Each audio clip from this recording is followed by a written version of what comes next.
T'arrive-t-il de rêver de contrôler l'excitation de ton partenaire alors qu'il gémisse sous la moindre de tes caresses ou le moindre de tes mots? As-tu envie de libérer de temps en temps la bête qui sommeille en toi? Est-ce que l'idée que ton partenaire soit attaché complètement vulnérable dans l'attente du moindre de tes gestes te fait frissonner de plaisir? Si tu réponds oui à une ou plusieurs de ces questions-là, t'as fort probablement un côté dominant ou dominante. Puis crois-moi, quand je te dis qu'embrasser ce côté-là pour enflammer tes soirées sexy pourrait te mener sur la route de toute nouvelle découverte pour ta vie sexuelle. Bonjour mes sexy curieux et curieuses, je suis Catherine, votre coach de vie sexuelle, puis bienvenue sur ma chaîne Les Clés du plaisir, où on parle toujours de sexualité positive, de plaisir bien évidemment, et de changer sa vie sexuelle pour la vivre sans tabou. Si l'idée de la domination sexuelle t'excite, sache que tu n'es pas seul. C'est d'ailleurs le rôle primaire auquel moi-même je m'identifie principalement dans le BDSM, puis je vais vous avouer, j'en retire énormément de plaisir et d'accomplissement quotidiennement. La plupart des gens, à des degrés divers, se sentent attirés par l'idée de prendre le contrôle dans la chambre à coucher, mais souvent, ils savent pas par où commencer. La première chose que tu dois savoir sur le rôle du dominant, c'est que son objectif principal, c'est d'exploiter l'échange de pouvoir érotique pour le plaisir mutuel des partenaires. Mais la domination sexuelle, ça peut prendre diverses formes. C'est en réalité rarement comme dans les pornos ou les films avec genre une tonne d'autorité, full humiliation ou un protocole super sévère du genre tu ne peux pas me regarder, tu ne peux pas me toucher, tu dois m'appeler maîtresse en tout temps, etc. Oui, tu peux être une sévère et sérieuse commandante qui aboie des ordres, qui s'attendent à ce que son soumis les suive immédiatement. C'est valide, mais tu peux aussi être un genre de dominant qui est aimant et doux, puis qui préfère dégager des sensations intenses avec des mots affectueux puis encourageants. Tu peux d'ailleurs aussi être une personne plus type malicieuse, avec une genre de tendance perverse qui va venir créer des défis émotionnels et physiques pour que leurs soumis se tortillent puis se débattent un peu sous leur contrôle. Ça peut être ça qui te fait triper. Si t'es un peu plus comme moi, tu vas être du genre à aimer à offrir de la douleur aux personnes masochistes, mais à l'inverse, tu peux préférer plutôt jouer dans le mental et avoir pratiquement aucun contact physique ou très peu de contact physique avec la personne qui se soumet à toi. Finalement, ben, tu peux être simplement un genre d'amant qui va être fort et confiant puis qui va juste prendre le contrôle complet d'une manière un peu plus primale puis qui va donner à leur partenaire la baisse du siècle. Il n'y a pas de bonne réponse à qu'est-ce qu'un dominant ou comment doit être un dominant. Il y a juste une réponse qui va te convenir et qui va te ressembler. D'ailleurs, pour t'aider à explorer un peu plus les types que je t'ai nommés, écoute ma vidéo sur mes 8 idées douces pour explorer le BDSM. Je l'ai créée vraiment spécialement pour les débutants qui se cherchent. Je sais qu'elle va te permettre d'explorer un petit peu chaque type, mais plus tranquillement, puis sans nécessairement te forcer à t'y commettre. Une chose sur laquelle on va s'entendre, c'est qu'il y a un aspect très érotique à la domination. Par contre, il existe aussi d'autres types de satisfaction qui vont être associés au fait d'être sexuellement dominant. Le premier, peut-être le plus étonnant, ça va être le sentiment d'empathie. Il y a une sensation enivrante à susciter un désir profond chez ton partenaire. C'est le genre de choses que, en voyant ton partenaire excité par tes gestes, par tes ordres, tu vas aussi développer toi-même une excitation. En prenant attention au désir de ton amoureux ou de ton amoureuse, puis en sachant intuitivement quoi faire ensuite, tu peux créer des profonds moments d'intimité qui vont vous connecter à complètement un autre niveau. Je parle de créer des moments, ben, être dominant, c'est une occasion d'être super créatif. Tu peux vraiment insuffler de la créativité et de la nouveauté dans tes moments sexuels. Parce que, comme t'es le dominant, c'est toi qui orchestre un voyage érotique pour ton partenaire. C'est toujours super gratifiant de voir un soumis ou une soumise apprécier notre inventivité, notre ingéniosité, notre compétence, puis nos éclairs de génie. Prendre le contrôle, c'est aussi l'occasion de libérer ta puissance intérieure. C'est l'occasion d'émaner ton énergie dominante et aussi d'attirer l'attention, qui est peut-être une chose que tu fais pas souvent au quotidien. Quand tu domines, tu peux te permettre de parler plus fort, de prendre plus de place. De base, comprends que tu endosses un rôle qui signifie importance et autorité. Lorsque ton ou ta soumise réagit à toi puis te reconnaît comme une déesse ou un maître en t'offrant leur confiance, leur adoration puis leur foi, quel délice, quelle gratification!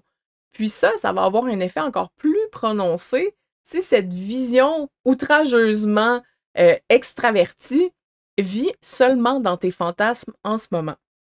Dominer, c'est aussi l'occasion d'exprimer tendresse et affection pour ton partenaire.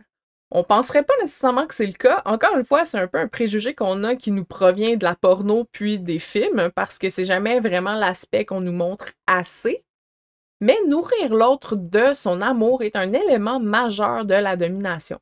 Si t'as aucun respect réel ou amour, que ce soit de l'amour amitié ou de l'amour profond du type romantique, indépendamment de comment tu traites ton partenaire, c'est pas de la domination saine. Puis, en plus, oui, c'est possible d'aimer et d'arriver à faire mal. J'en suis un très bon exemple. Je dirais même que la combinaison de gentillesse et de cruauté est l'un des moyens les plus rapides de plonger un soumis dans la plus profonde extase. Dans le BDSM, on a aussi la chance d'incarner des aspects de nous-mêmes qui sont souvent mal vus puis jugés dans la société ordinaire. Là, je vous parle de tout ce qui est décrit comme le rôle du méchant dans un film. Tu peux prendre soudainement ce rôle-là et carrément jouer avec. Que ce soit le tyran, la méchante, le evil queen, l'interrogateur, la brute, le traître, name it, l'opportunité de jouer le rôle du méchant en ajoutant cette petite touche de malice-là à tes scènes, toujours en pensant au plaisir de ton partenaire, évidemment, va te libérer de tes tabous, mais aussi va te libérer des carcans de la moralité sociale, qui, on va s'entendre, est souvent beaucoup trop puritaine, pour te permettre d'évoluer puis de découvrir des côtés de toi que tu connaissais pas nécessairement. Si t'es un dominant, tu domines. Si tu domines, t'es en contrôle. Puis être en contrôle, c'est une opportunité puissante d'être pleinement aux commandes d'une situation érotique. Tu peux enfin recevoir exactement ce que tu veux, comme tu le veux, tout en gardant la confiance de ton ou ta partenaire. Puis ça, tu peux seulement y arriver en contrôlant et en canalisant ton propre désir et ta propre excitation. Fait que c'est vraiment un aspect double. Il y a un aspect de contrôle de l'autre, mais il y a aussi une nécessité de se contrôler soi-même pour amener l'autre à l'endroit où on veut qu'elle soit, que ce soit au niveau de l'excitation, au niveau de l'excitation mentale ou de l'excitation physique. À travers ça, en montrant ce contrôle-là, tu vas obtenir également la dévotion érotique de ton partenaire. Imagine-toi un moment où tu vas arriver à exciter ton ou ta partenaire seulement avec ta présence et ton énergie. Ça sonne pas comme quelque chose de génial, ça? Le BDSM, puis surtout la partie SM ou sadomasochiste, est rempli de techniques puis d'apprentissage pratique. Beaucoup plus que le côté domination qui va venir beaucoup jouer dans le mental. Puis, il y a beaucoup de gens qui trouvent super satisfaisant et super érotique l'opportunité d'être compétent, donc d'être bon dans ce qu'on fait. Je sais que pour moi, c'est une des satisfactions principales du BDSM, tout connaître, puis arriver aussi à enseigner avec le temps des pratiques que je connais par cœur puis de fond en comble, me font profondément plaisir, me satisfassent vraiment grandement. Prends enfin l'opportunité de maîtriser de nouvelles compétences, puis ouvre-toi toujours de nouveaux horizons d'excitation pour toi et ton ou ta partenaire. Tu vas m'en remercier. Un aspect très personnel du BDSM qui est aussi ma manière préférée de déstabiliser mes clients et mes clientes qui cherchent à développer leur côté dominant en séance de coaching, c'est de leur montrer comment ce qu'ils vont apprendre dans nos séances vont aussi leur servir dans leur vie quotidienne. Puis ça, c'est un des côtés les plus étonnants parce que tu vas finir par comprendre que l'expérience de la domination va révéler de nouvelles facettes de ta personnalité, va aussi te permettre de mieux définir tes désirs puis tes besoins, puis de les exprimer avec plus de confiance. La domination va développer plein de choses chez toi. Jouer ce rôle-là peut être une manière dont tu vas clarifier tes limites, prendre plus de confiance à mettre de la valeur sur tes besoins en premier, puis encore plein d'autres aspects. Ça peut vraiment devenir le processus par lequel tu vas en apprendre davantage sur qui tu es, puis ça, c'est un aspect merveilleux du BDSM en général, mais aussi plus particulièrement de la domination. Alors, comprends-tu un peu mieux ce que représente vraiment le rôle de dominant, puis comment ça peut être une porte vers un tout nouveau monde de plaisir puis de sensualité? Si oui, aime cette vidéo.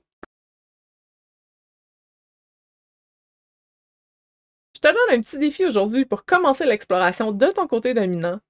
Ton défi, ça va être de réfléchir à des modèles de domination qui t'inspirent, que ce soit des modèles que tu vas trouver dans des livres, des images ou des vidéos, donc des choses qui t'allument, qui t'intéressent. Ensuite, je veux que tu identifies le type de domination spécifique que tu penses que ça représente. Tu peux t'aider des types qu'on a vus au début de la vidéo, et aussi dans les découvertes que tu vas faire en explorant mes 8 idées douces pour essayer le BDSM. Puis finalement, je veux aussi que tu réfléchisses sur les types de satisfaction dans lesquels tu t'es reconnu dans cette vidéo-ci. Essaie de préciser ce qui t'excite dans la domination sexuelle, puis qu'est-ce que tu penses en retirer. Puis lorsque tu seras prêt ou prête à te lancer dans une nouvelle aventure guidée dans le monde du BDSM, inscris-toi à mon cours en ligne BDSM 101, Comment dominer au lit. Après cet atelier-là, conçu spécialement pour les débutants, je vous garantis, vous aurez tous les deux appris toutes les bases importantes du BDSM, puis vous serez super confiants de vous lancer en toute sécurité. N'hésite surtout pas à m'écrire si tu as des questions ou si tu aimerais une approche plus personnalisée, ça va me faire plaisir de t'aiguiller. Bonne exploration mes kinky curieux et curieuses, puis je vous dis à bientôt.